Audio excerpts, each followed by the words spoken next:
तर ताईनो, मी आज पालक पनीर केलं. ते म्हणजे आज घटस्थापना, आज देव बसले. मग संध्याकाळचं आमच्याकडे का नाही देवाला गोड नैवेद्य दाखवायचं असतं. गोड काय मी घरी बनवत बसले नाही, आम्रखंड विकतच आणलं. पण बाकीचं मात्र भात झाला माझं, चपातीला पीठ मळून घेतलं. आणि हे बघा संध्याकाळची वेळ आहे, कसलं भारी वाटतं संध्याकाळचं वातावरण. वारं पण सुटलेलं असते हल्ली संध्याकाळचं आणि गारगार असं झालेलं असते.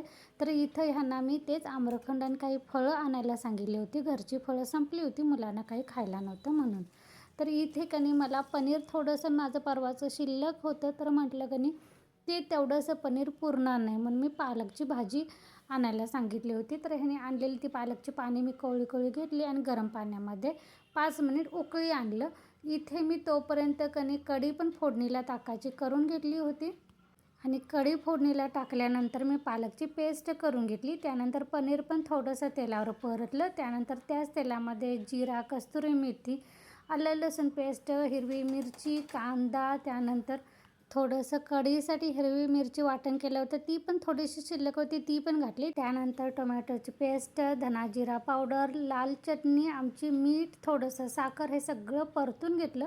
त्यानंतर पालकची पेस्ट टाकली आणि ह्यात मी पावभाजीचा मसाला टाकला. पावभाजीचा मसाला ना भाजीमध्ये घातला तरी पण छान लागते. आणि मी मस्तपैकी फ्राय केलेलं पनीर टाकलं, एक छानशी वाफ येऊ दिली, मस्तपैकी पालक पनीर घरच्या घरी तयार केलं.